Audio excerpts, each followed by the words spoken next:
Muy buenas tardes, queridos amigos, una vez más acá desde Los Locos de la Azotea en 1920live.com. Les habla Martín Ceballos Ayerza, su compañero de todos los jueves a la tarde. Hoy 21 de septiembre, hoy comienza la primavera, Día del Estudiante, Día de las Artes, y vamos a decir, en estos tiempos políticos tan cambiantes, Día del Economista. Hoy que tenemos economistas en lugares tan influyentes de la sociedad, un día como hoy se recuerda el día en que Manuel Belgrano asumió como primer secretario del Real Consulado de Buenos Aires. Esto es en la época colonial, mejor dicho, en la época virreinal. Porque es importante la diferencia, ¿no? La realidad es que nosotros fuimos un virreinato, no una colonia. Mira. Es importante. Bueno, nos visita hoy un gran amigo de la casa, el señor Iván Ara. Bienvenido, Iván. Bueno, muchas gracias, Martín, por la invitación. Un gusto estar acá hablando con vos. Iván es un joven estudiante, investigador de nuestra historia, y hoy justamente el desafío que le planteamos fue contar algunos hechos de nuestra historia que a lo mejor en el colegio, en la universidad, no los estudiamos, no los vimos, y es justamente la materia que Iván ha estado estudiando. Contanos un poco, Iván. Sí, a ver, no soy estudiante de historia, pero sí, desde muy chico me gusta la historia, he leído de manera independiente. Como dijiste vos, hay hechos en la historia donde se comentan, hay hechos donde no se comentan. Vaya a saber uno por conveniencia no, pero principalmente lo que nos compete en este programa, vamos a hablar un poco de lo que son los hechos terroristas que pasaron, por lo menos acá en Capital Federal, ¿sí? A lo largo de la historia. Bueno, espectacular. Ya Iván nos empezó a dar alguna primicia. Aprovechamos Día del Economista para saludar a dos economistas muy notorias que pasaron por nuestro programa. La licenciada Iris Speroni, una gran amiga de esta casa, y por supuesto la licenciada en Economía Diana Mondino. Vaya para ellas un saludo grande. Hoy también es el Día del Fotógrafo, en recuerdo del primer daguerrotipo documentado en América Latina, y es el Día de la Cosmetóloga. También es el Día Internacional de la Paz, establecido en el año 1981 por la Asamblea General de las Naciones. Bueno, tenemos un montón de efemérides en el día de hoy. Se ve que la primavera viene con todo. Así que bueno, vamos a agarrar este calorcito primaveral para hablar un poquito con Iván. Contanos, Iván, primero te quería pedir, a ver si nos podés poner un poquito en contexto, ¿no? Década del 70, fines de los 60... época de auge de, bueno, los Beatles ya estaban consagrados, la cultura hippie estaba también en ebullición, el rock era símbolo de la rebeldía, había muchas bandas de rock argentino que habían surgido, y bueno, y políticamente, ¿qué nos estaba pasando? Mira, políticamente, en un contexto a nivel mundial, estábamos en el medio de la Guerra Fría. Dos polos opuestos, ¿sí? Países limítrofes que se unían a esos polos de manera directa o indirecta, y cada uno tomando una decisión. Claro, teníamos un mundo bipolar, sí. Por un lado Rusia, la Unión Soviética, y por el otro lado los Estados Unidos. Y en las películas eso se veía muy bien, ¿no? Por lo menos todo el cine de Hollywood que llegaba acá, los Estados Unidos eran los buenos siempre en las películas, sí, totalmente. Y los rusos eran los malos. No había excepciones a esa regla. No. Pero así también del otro lado, hay películas rusas que quizás no conocemos que marcaban ese contraste que aparecía acá en América del Sur. Bueno, genial. Y contanos, Iván, nos propusimos con Iván hablar tres hechos que tienen que ver con el terrorismo en nuestra ciudad de Buenos Aires, ¿no? algunos hechos que ojalá nunca más se repitan en nuestra historia, pero que a veces es bueno recordarlo justamente para aprender qué es lo que sucedió y bueno, ver qué cosas tenemos que hacer para superar esto y ver un futuro, digamos, donde la tolerancia esté mejor arraigada en los corazones, ¿no? Porque hoy tenemos gobiernos democráticos que duran 4 años y por ahí si el que eligieron no me gusta, tengo que tener esa paciencia democrática, vamos a llamarlo así, para que se cumplan los 4 años, y bueno, y después volver a las urnas a votar. O en el medio de los 2 años, tratar de votar si existe otra alternativa.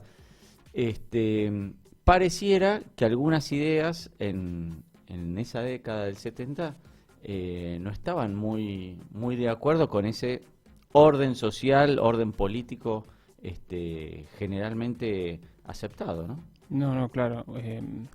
Vos pensás que Argentina tuvo ininterrumpidamente no solo golpe de Estado, pero uno quizás lo ve desde el punto de vista hoy y piensa que eso, en el punto de vista de hoy sí puede ser algo malo, sí, ver como un golpe de Estado, pero en ese momento como que la población lo avalaba. Si hay algo que a mí me quedó en la facultad, en mi momento cuando estudiaba ciencia política, es que un profesor una vez me dijo, chicos, ustedes tienen que entender los contextos antes de estudiar un hecho histórico o algún derrocamiento o alguna sublevación o algo.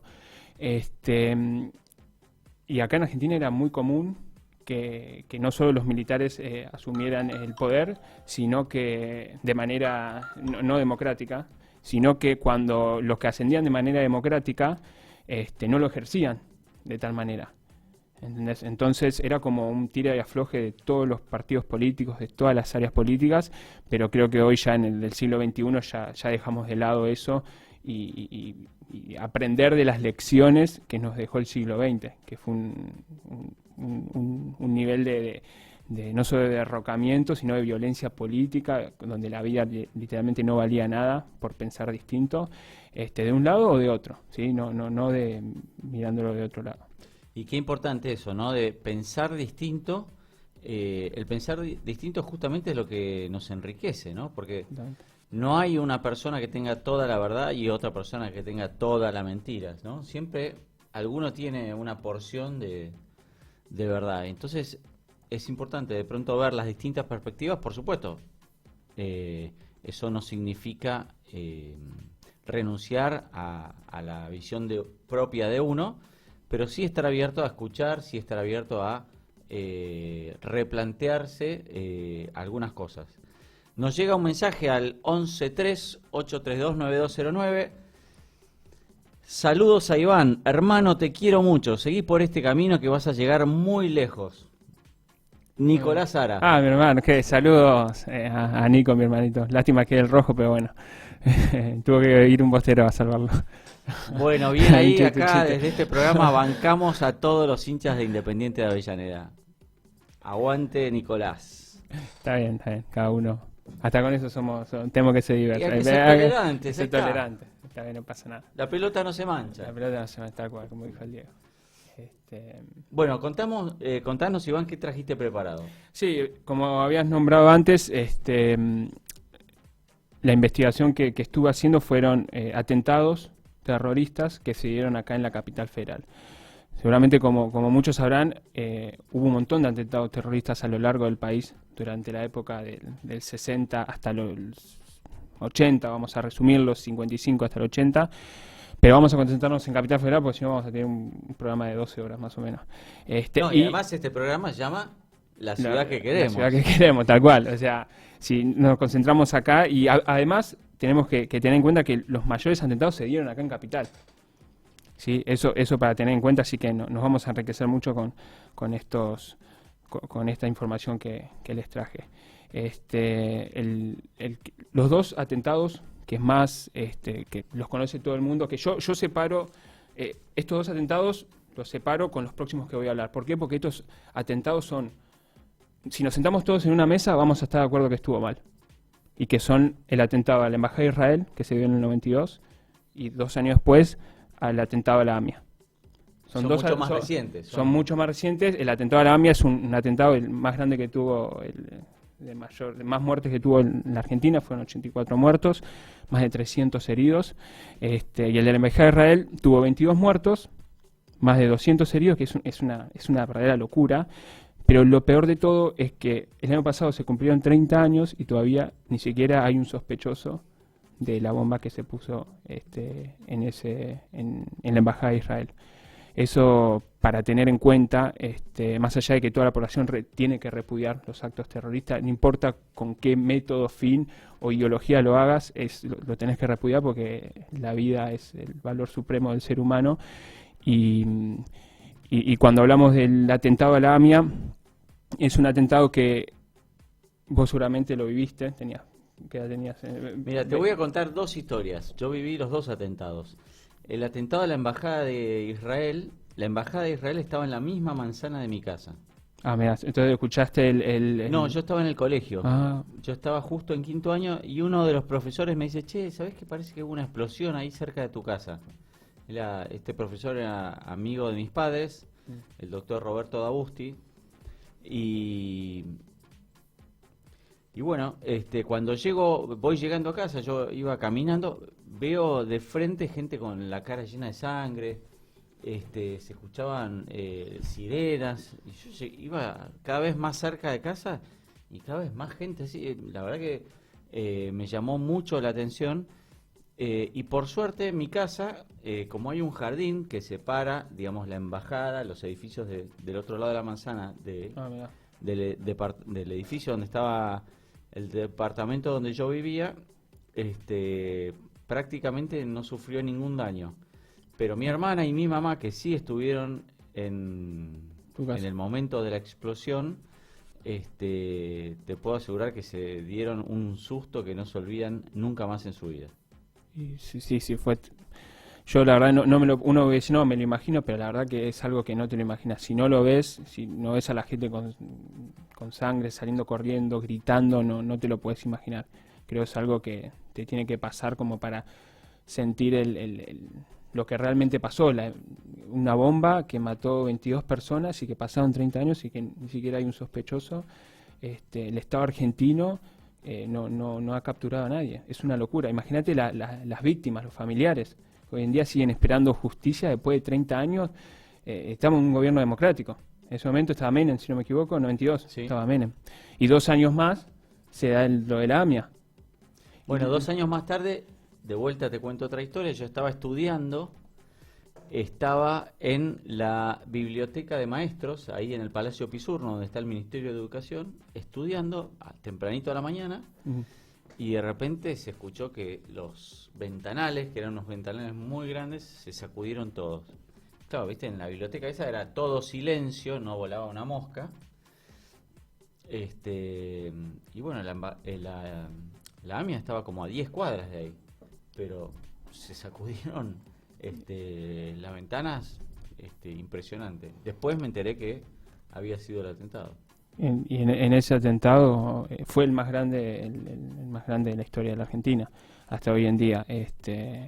En cantidad de víctimas. En cantidad de víctimas. Y después no sé si vos seguramente quizás lo vas a saber más por el momento en el vivo, pero cómo se buscó justicia en ese acto.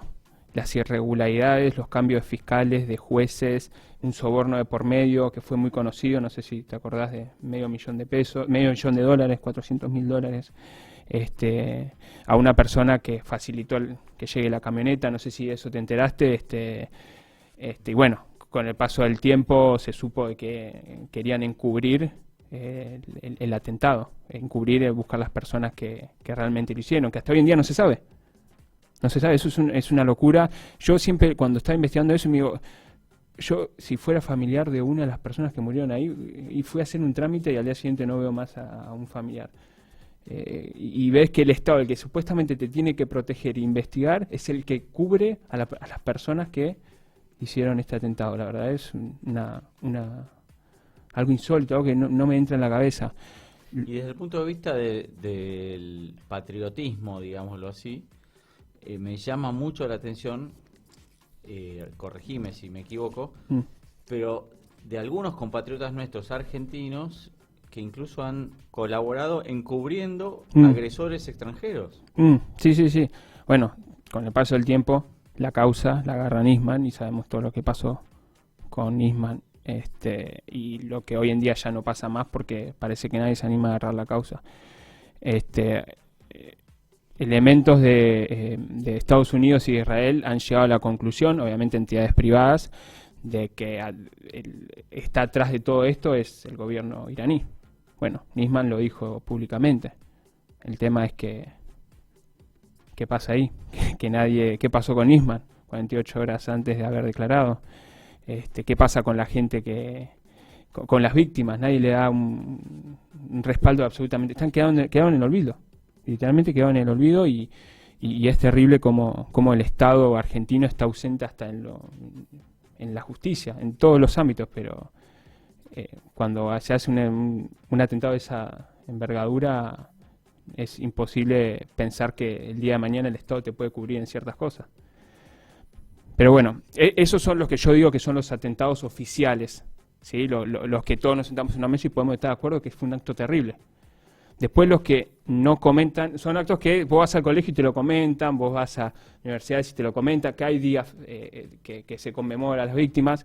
Después están los actos terroristas que no hay día de conmemoración, no hay plaquetas casi en ningún lugar de la ciudad de Buenos Aires, ni en el país, y las plaquetas tuvieron que hacer de manera privada, es decir, las mismas personas fueron allá sus plaquetas de los familiares muertos, que uno de esos fue el atentado a la policía, ¿cómo se dice? Al comedor de la policía en el año 76. Pero espera, son 3 atentados donde muere gente inocente, ¿y qué diferencia los 2 segundos del primero? ¿Qué diferencia los primeros 2 que el del último? ¿Por qué la memoria no alcanza a los 3? Yo creo que pues, es un tema político e ideológico.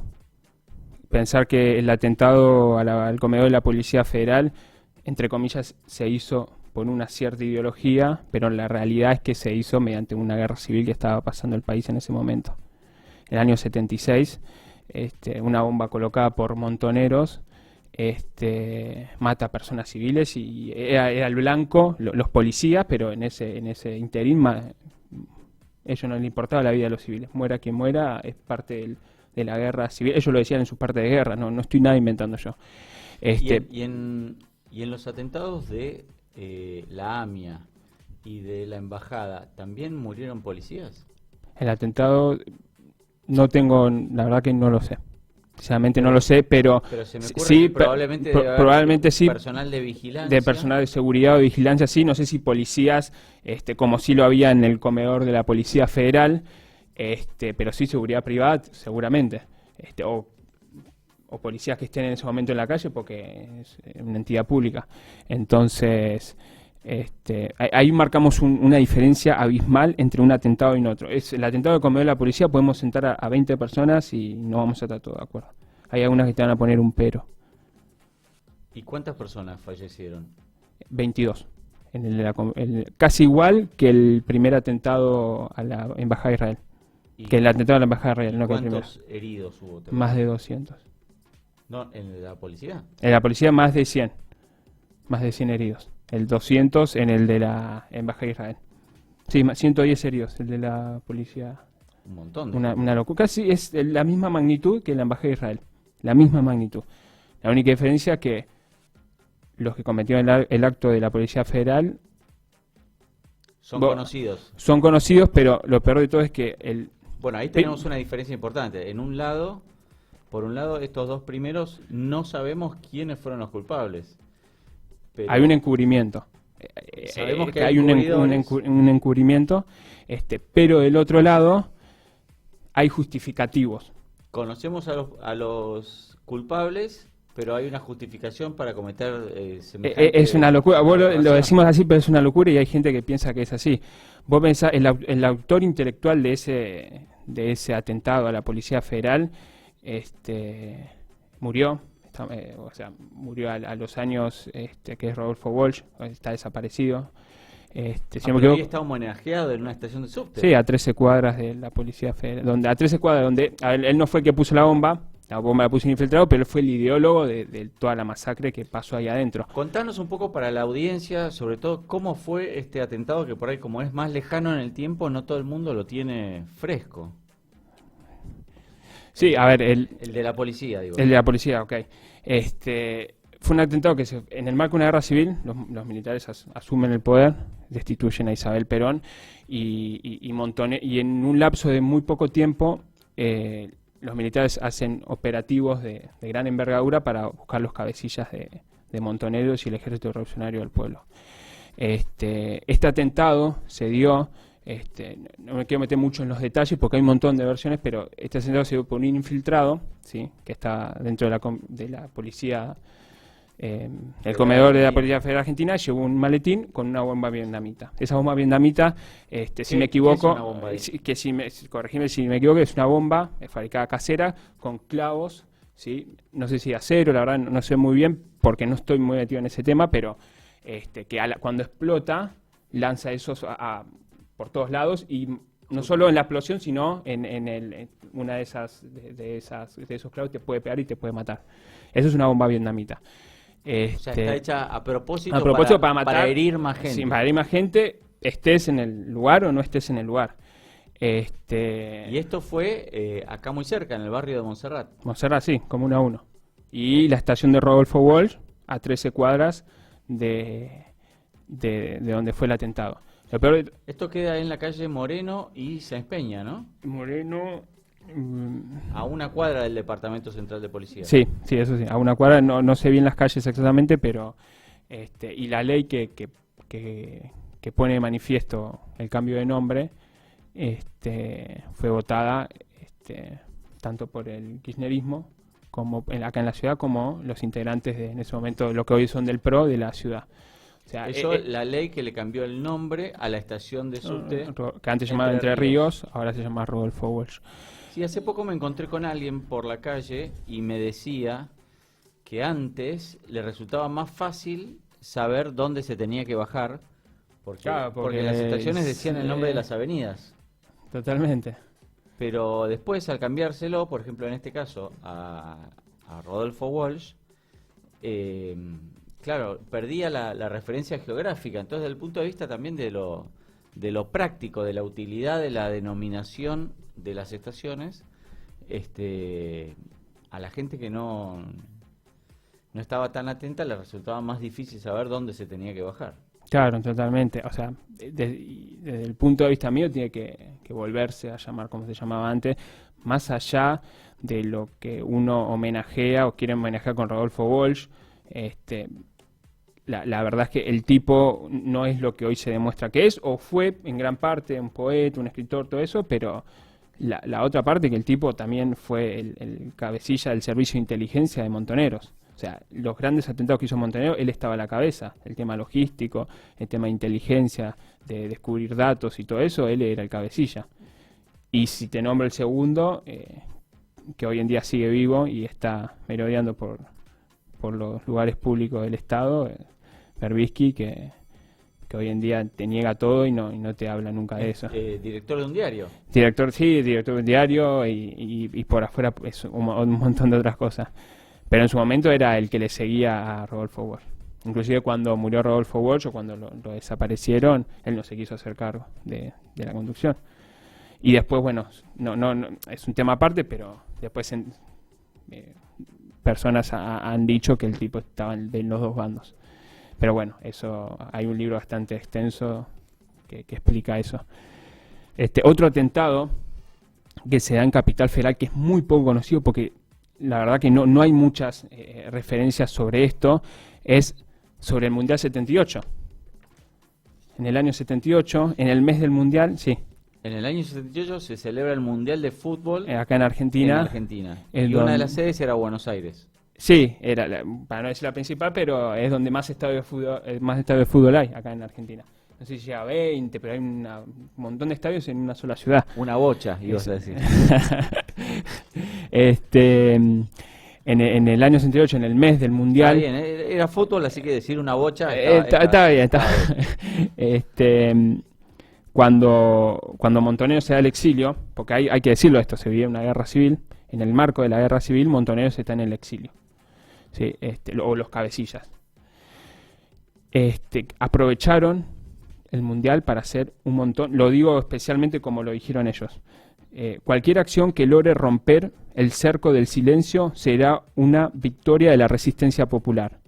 Lo principal es que sean operaciones imposibles de ocultar. La idea es que con poco esfuerzo haga mucho ruido. ¿Qué quiere decir con esto? De que en el mes del Mundial Montoneros hizo todos los días operaciones y ataques a blancos, estructuras del gobierno, estructuras policiales, estructuras armadas, pusieron bombas en casas de brigadieres, en casas de coroneles, en casas de ¿cómo se dice? Líderes empresarios que estaban acá en Argentina, de bancos. ¿Para qué? Para fomentar eso de que ellos no están muertos, ellos todavía están con la contraofensiva, no están muertos, y generar en el mundo internacional, aprovechar que estaban todos los medios ahí en Buenos Aires y las delegaciones de todos los diarios del mundo, a ver si podían sacar algo de crédito en el mundo. Uno de los principales hechos que vos decís, ¿cómo puede ser que no me haya enterado o decir que esto no esté en la historia? Es que con un lanzacohetes, si no sé si es un lanzacohetes o es una bazooka, porque ahora no sé, pero es un RPG-7 que es muy conocido en la industria, por lo que estuve investigando, es soviético. Le dispararon a la Casa Rosada. No. Eso no se sabe, porque vos imaginate que hoy en día con una bazooka le pegues a la... En el 78, el 10 de junio del 78, sí, lo tengo acá escrito, y no lo digo yo, lo dicen los partes de guerra de Montonero. Esto es algo que es... Porque esto no es todo cosas que yo estoy inventando o a mí son suposiciones. Son cosas que uno ve las entrevistas de ellos hace 20 años y dicen estas cosas. ¿Y qué pasó? ¿Explotó? ¿Explotó? No mató a nadie, hizo un agujero grande. Después vi la explicación de por qué un lanzacohetes no llevó a perforar todo, porque ese tipo de lanzacohetes decía que podía derribar un avión, pero cuando hacía unos impactos muy cercanos, X motivo, pero el tema es que dejó un agujero enorme. El gobierno el gobierno cívico-militar ahí se avivó que diciendo esto no es joda, porque puede salir por todos los periódicos, no lo cubrió ninguno, porque el gobierno lo tapó muy rápido, inclusive puso una bandera argentina en el agujero para que ninguna delegación ni nadie se avive de eso. Pero así todos los días hacían atentados sobre ciertos lugares, sobre la ESMA. También lanzaron uno de estos cohetes, vamos a decir, o lanzacohetes, no sé bien proyectil. Proyectil, vamos a decir proyectil. Capaz un militar me está grande y dice, ¿entendés? No, sí, un proyectil. Porque la idea de Montoneros del gobierno cívico-militar era decir, bueno, acá no está pasando nada, vamos a blindar todo, y tenía un cerco mediático para que esas cosas no salieran. Hoy por hoy, la metodología a lo mejor sería, durante la final del mundo, que Berbisky salga desnudo al medio de la cancha con un cartel. ¿Cierto? Más o menos, sí, hoy, puede ser. Esa sería la forma civilizada del siglo XXI, digamos. Sí, vamos a hacer eso, sí. Sí, porque, bueno, hay que entender que en ese momento Montoneros estaba casi en retirada, solo quedaban unos cuadros muy pocos, y quien se encargó de hacer todos estos atentados, Mendizábal, que hoy en día murió un año después, está desaparecido, que está en el Parque de la Memoria. Esto hay que tenerlo en cuenta porque... ¿Mendizábal era un hombre? Mendizábal era uno de los cabecillas de la organización, Horacio Mendizábal, que era parte responsable de la contraofensiva montonera que se dio en ese mes durante el Mundial de Argentina. Un año después lo detienen, desaparece y hoy en día está en el Parque de la Memoria. Para tener en cuenta que, bueno, cuando uno entiende que acá se vivió una guerra, que acá las dos partes hicieron cosas mal, uno puede estar más de acuerdo con uno, con otro, pero acá el fin, lo que lo padecieron es la gente. En todos los actos terroristas que estamos hablando, la que más la padeció fue la gente, las personas civiles, inclusive en los actos terroristas del 65 al 79, de cada 10 personas que morían por actos terroristas, 4 eran civiles, que no tenían nada que ver. Entonces, hay que... Bueno, importante, ¿no? Para realmente sanar heridas del pasado, tener una memoria completa, ¿no? Porque Totalmente. si no vamos con la verdad, si mentimos, decir la verdad a medias es una forma de mentir. Sí, porque estás ocultando. Y cuando ocultas estás Es mintiendo. muy difícil, creo yo, conseguir dejar eso de lado y ir para adelante, ¿no? Totalmente, sí, sí. Bueno, tenemos un mensaje más. Acá me escribe, también lo vas a conocer. Hijo orgulloso de vos, te amo y seguí así. Mi viejo. Gonzalo Ara. Sí, mi viejo. ¿Qué te hablo por Instagram? Qué grande. Saludo a otro del rojo, pero bueno, ¿qué se le va a hacer? La oveja Qué negra. bien la gente del rojo. Bueno, vamos a ir a un mensaje, pero que nos llega en audio. Hola, me llamo Delfina y soy muy fan de Diego Torres. El 2 de diciembre voy a ir a verlo en el Movistar Arena. Me gustaría si se pudiese pasar la canción Mejor que ayer, una canción que sacó hace poco. Gracias. Buenas tardes Martín, buenas tardes Iván. Sé que los estoy escuchando, están hablando de el debate de vicepresidentes que hubo ayer. Y bueno, yo quisiera que comenten, si no lo hicieron ya, qué les pareció que Victoria Villarruel todo el tiempo, digamos, increpara o pusiera en evidencia el desastre del kirchnerismo, mientras que Juntos por el Cambio, en este caso Petri, únicamente le dedicó una imputación, digamos, hacia el kirchnerismo y 18, según conté, contra Victoria Villarruel y su espacio. Bueno, me interesaría que comenten eso. Muchísimas gracias, un fuertísimo abrazo. Muchísimas gracias por tu mensaje, Marcelo. Sí, la verdad que el debate de ayer en TN de los vicepresidentes me parece que fue la noticia del día. No sé cómo lo ves vos, Iván. Ocupó todos los titulares y de hecho en la encuesta posterior hubo más de 500.000 de votos. Sí, una locura. 500.000 de votos.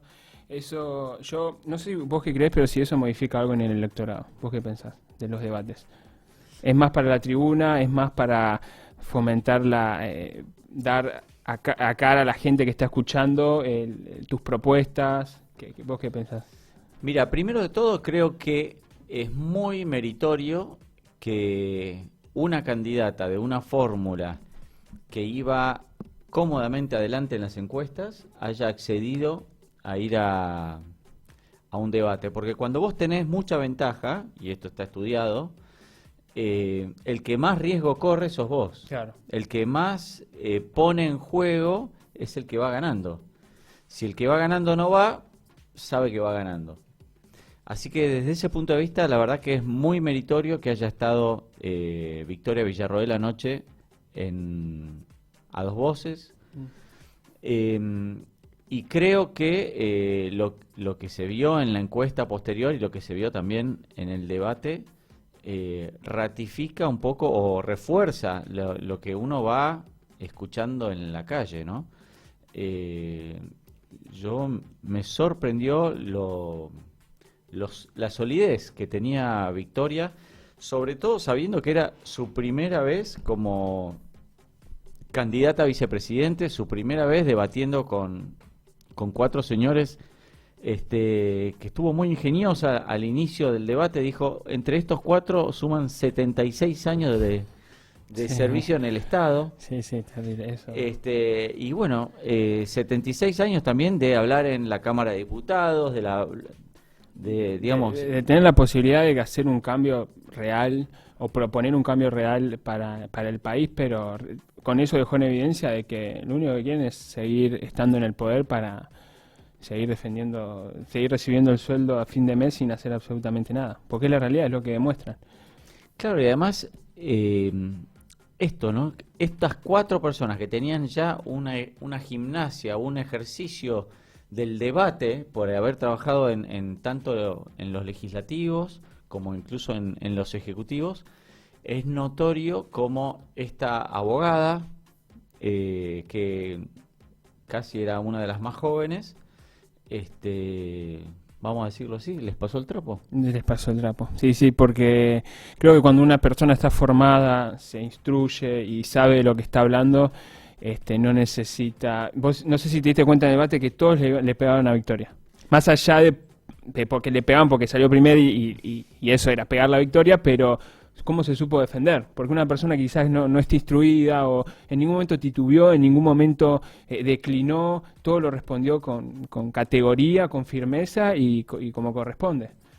Yo te diría que cuando le tocó debatir 1 a 1, que te diría por ahí es lo más jugoso. Sí, que sí, tiene un debate. ese Es algo que no se ve en otros lados y te diría en todo el año o en 2 años o en 4 años no lo vamos a volver a ver así, tan picante. Sí. Cuando le tiraron con un cascote, el que tiró el cascote recibió un piano en la cabeza. Porque la verdad que sí, fue muy contundente ella. Siempre con altura, me pareció muy atinado lo respetuosa que fue. Sí, sí, porque se metieron con la familia. Y eso no está bien. Vos podés pensar distinto, podés pensar al fin llegar de otra manera, pero cuando te metes con la familia ya es muy personal y desde mi punto de vista no es ético, no es íntegro de una persona que tenga que hacer responsable de un ámbito público. ¿Entendés? Sí, y respecto a esto que comentaba nuestro oyente, me pareció la sensación que daba Petri era que era muy educado, eso también es cierto, pero por ahí como muy actuado Sí. era la sensación. Sí. Me parecía como que lo de Villarroel era más auténtico, más como que lo que decía lo creía realmente. Pero yo creo que el No espacio... es que estaba actuando lo que alguien le dijo, che, tenés que decir esto. No, el que se notó mucho de que sí estaba actuando y todos llevaban algo, un monólogo, algo, pero cuando uno sabe lo que habla y está convencido, en cierta manera, todos se saben, pero no lo demostrás. Rossi parecía que cada párrafo que terminaba una frase y volvía a decir otra cosa que trataba de acordarse lo que tenía que decir. Era muy evidente, porque el tipo no confía en lo que dice y sabe que lo que está diciendo está mintiendo. En cambio, Villarroel no. En cambio, Victoria lo que decía lo decía con firmeza. A mí me impresionó eso, la firmeza con lo que decía y porque en ningún momento se titubeó en decirlo. Pero eso demuestra que está convencida de lo que dice y hace. Sí, coincido con vos, Iván. Fue para mí muy llamativo cuando arranca su discurso Rossi, que además es supuestamente lo más fácil porque es donde más preparado lo tenés de cero. Titubeó un poco, dijo, hay 2 modelos y el nuestro viene a proponer amor. Y yo estaba con un grupo de amigos grandes mirando el debate y la carcajada de la gente en general, no digo la mía, de la gente en general era notoria y tiene que ver con esto. Este señor que viene a decir amor cuando están en el gobierno Cuando convalida a todos estos terroristas, justamente. entre otras cosas, y no se ve que quieran salir de su comodidad, como bien apuntabas, y hacer un sacrificio que lo saque que ponga en riesgo sus cargos si es necesario, pero que realmente lleve a la Argentina a un lugar mejor de donde estamos, ¿no? Bueno, vos pensás que están hace 20 años en el Estado. Creo que más, si no me equivoco, más, porque Rossi viene antes del kirchnerismo, pero la gran mayoría de los que estaban ahí, ¿cómo se les nota la poca realidad que tienen de todo lo que está pasando hoy en día en Argentina? Sí, eso me llamó mucho también la atención, la facilidad que tenía Villarroel de decirles, muchachos, ustedes están en otra galaxia. Sí. Están muy desconectados de la realidad. me llamó la atención este muchacho del Caño, que es como que tiene una idea fija con el FMI, ¿no? Sí, se quiere casar con el FMI. Y tiene que ver por ahí con esa dialéctica de la izquierda, de que Sí. siempre hay que buscar un enemigo, y se ve que los enemigos internos no le estaban rindiendo mucho fruto electoral, y dijo, bueno, vamos a buscar uno que nadie lo conozca tanto, y es más fácil de demonizar. Sí, a ver, igualmente si vos mirás todos los debates anteriores, Del Caño siempre va con lo mismo, dice lo mismo y es previsible lo que va a decir. Lo que a mí me sorprendió es no que dijo nada con respecto a la marihuana. Eso ya es un avance positivo de él. ¿En qué sentido lo digo? Que vos podés estar o no a favor de la marihuana, a mí eso no me modifica. El tema es que hoy en día el país no está para esos debates. Hoy en día vos te tenés que sentar y decir, gente, ¿cómo bajamos el 50% de pobreza? Lo llevamos cada vez, ¿en qué tiempo lo podemos llevar acá? ¿En qué tiempo le damos, la gente puede alquilar? ¿En qué tiempo el salario mínimo puede llegar a la canasta básica? ¿En qué tiempo le damos trabajo estable a la gente? ¿En qué tiempo sacamos los trabajos informales para que vayan a trabajos formales y que tengan seguro social, seguro de todo tipo? Eso es lo que se tiene que estar. Y creo que la única que fue para ese lado fue... Y la seguridad, Y ¿no? la seguridad... La educación, es la cultura. Parece como que no tienen claro cuál sería el orden de prioridades de la ciudadanía, y eso, bueno, llama la atención. Hace poco estuvimos acá con un amigo de Uruguay, entrevistándolo, y nos contaba que Uruguay es el primer país en el mundo que legalizó la marihuana, Ah, mirá, no sabía. o por lo menos el primero de América, y nos contaba que ya hace más de 10 años que la tienen legalizada, y que justamente los argumentos para la legalización, que tenían que ver con que iban a destruir el negocio de la droga, que iban a hacer que los narcos se desfinanciaran, etcétera, la realidad fue que lo que sucedió fue todo lo contrario. En vez de disminuir mirá. los crímenes relacionados con drogas, aumentaron. En vez de disminuir los negocios de los narcos y el fenómeno de la drogadicción en general, en vez de bajar, subió. Así que eso también, ¿no? Interesante aprender de la experiencia Sí, de otros sí. países, y sobre todo Uruguay, que es Sí, es... muy parecido a nosotros. Tomás un avión y estás en un toque. Te tomás una lancha, Claro, para no ir tan lejos. te pones a remar con ganas y llegás. Sí, también. Así que bueno, quiero recordar también hoy que es un día como hoy, pero en el año 1971, ya que estábamos hablando de los 70, falleció Bernardo Hussein. Bernardo era médico, era biólogo, era fisiólogo y obtuvo el Premio Nobel de Medicina en 1947 Mirá. por descubrir el rol de la hipófisis en el metabolismo de los carbohidratos y su relación con la diabetes. Una enfermedad que se le llama silenciosa porque no hace ruido, pero que está y ataca, ¿no? Poco a poco. Bueno, Bernardo Hussein ganó el Premio Nobel en 1947. Y en 1979, hablando de premios, un día como hoy, ganó el Premio de la Literatura Castellana Miguel de Cervantes, el señor Jorge Luis Borges y también Gerardo Diego. Fue un premio compartido, pero bueno, para nosotros también es un orgullo que Borges haya tenido el premio más importante a los escritores de la lengua española, ¿no? Sí, sí, sí. Y bueno, último hecho que nadie lo sabe. En 1981, un día como hoy, se independizó Belice del Imperio Británico, y por eso lo celebramos. Mirá, Así que bueno, Iván, ya estuvimos repasando algunos hechos, mirando de cara al futuro, de cara al presente, y vos que estás en la universidad, que hablas con muchos jóvenes, ¿qué te parece que podemos aprender de esta parte de nuestra historia?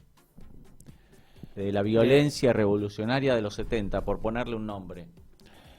Mirá, Y también de de la violencia de los gobiernos no democráticos, ¿no? No. De esos enfrentamientos entre argentinos, en definitiva. Sí, a ver, yo creo que la violencia nunca es el hecho de absolutamente nada, no soluciona ningún tipo de problema. Como dice, la violencia siempre trae más violencia. Es así en todo lugar y en todo momento. Quizás por un tiempo vos la podés neutralizar, pero va a volver a surgir la violencia, de alguna manera u otra. Hablando de la guerra civil, Argentina vivió la guerra civil, la ganó un bando, pero la violencia volvió. Volvió de otra forma, volvió de manera cultural, con el adoctrinamiento, volvió que alumnos no puedan decirle cosas a los profesores porque o te echan del colegio, o te ponen una suspensión, que maestros no puedan comentar no puedan comentar sobre hechos que pasaron en este país, pero eso es una forma de violencia. No decir la verdad es una forma de violencia. La de hoy en día, ya la violencia no es más, creo yo, armamentística, sino por lo menos acá en Argentina hay guerras hoy en día, pero creo que las guerras no son ya por temas ideológicos, sino por ciertos intereses que quizás nosotros no conocemos y que no nos competen en cierta manera, ¿no? Bueno, otro mensaje más. Iván, me parece que vas a tener que venir más seguido, ¿eh? Gracias a los locos de la azotea por brindar el espacio a gente joven como Iván. Felicitaciones a Iván por su compromiso y por defender siempre sus ideas. Susana de Parque Avellaneda. Bien ahí. Bueno, muchas gracias, Susana. Muchas gracias, Susana. Sí, yo creo que la juventud ahora no es una juventud como la de antes. Con el paso del tiempo van cambiando. Yo creo que es un poco como dice Agustín Laje, o sea, la batalla de hoy en día se da de manera intelectual. Es decir, la batalla de hoy en día se da con información, se da con ir, estudiar, aprender, todos los días aprender algo nuevo, y eso hacérselo aprender a otras personas, lo que uno sabe, hacerlo aprender a otras personas. Antes era un fusil en la mano y quien apuntaba primero ganaba la batalla. Y qué importante, ¿no? Apuntar a las cosas de la cultura que nos identifican, ¿no? A las cosas que nos hacen argentinos, y buscar una cultura, vamos a decir, saludable. Sí, totalmente. Que nos haga bien, que nos una, que nos dé identidad. Me parece que es por ahí un poquito el camino, ¿no? Sí, siempre va a ser la armonía y siempre va a ser el camino para lograr los objetivos que Argentina, yo creo, ya pasó muchos años de violencia y está pasando muchos años de violencia. Yo soy muy positivo en que de acá adelante vamos a vivir, van a venir tiempos buenos, de una manera u otra, pero tiempos con mucho menos violencia, con mucha más prosperidad para la gente, más libertad, de hacer lo que uno tenga ganas sin tener que darle explicaciones a todo el mundo, con más libertad para hablar también. Libertad y orden, ¿no? Libertad y orden, exactamente. Libertad, orden y responsabilidad. Creo que se vienen buenos tiempos, pero para siempre que vengan buenos tiempos hay que pasar mareas bastante movidas. Bien ahí. Bueno, aprovechamos también a mandarle un saludo a un gran periodista amigo de la casa que es Jorge Rulión. Él escribió mucho tiempo en el Diario de la Nación, siempre nos aporta ideas. Así que sí, un gran saludo a Jorge. Y quería comentar algo porque hoy es el día de la primavera y aparecieron algunas publicidades en nuestra ciudad de una marca de preservativos que no voy a repetir cuál es, pero la verdad que el anexo fotográfico de esta publicidad, la verdad que creo que no es apto para todo público. Sobre todo cuando nos quejamos tanto del respeto al otro, de la tolerancia al otro, y me parece que no hay una empatía, no hay un ponerse en el lugar de los niños, porque hay gente que se llena la boca de los niños primero, bla, bla, bla, bla, bla, bla, pero al momento de mostrar una publicidad, me parece que lo dejan de lado, y en especial, ¿no? con ese bien tan precioso que es la inocencia que tienen los niños. De pronto mostrar dos mujeres en un colchón me parece que no es algo que, sobre todo chicos, que pueda traerles algún beneficio o inspirarlos para ser mejores personas, ¿no? Que me parece que lo que los grandes tenemos que hacer hacia los chicos es un poco eso. Así que bueno, nos vamos despidiendo hoy. ¿Te parece, Iván? Muchísimas gracias a todos por escucharnos. Les recordamos que pueden suscribirse a nuestro canal de YouTube, @laciudadquequeremos. Contanos, Iván, cuáles son tus redes, así... Tengo Instagram, Iván Nahuelara, canal de YouTube también, Iván Ara, donde subo un par de videos sobre esta temática que estuve hablando hoy.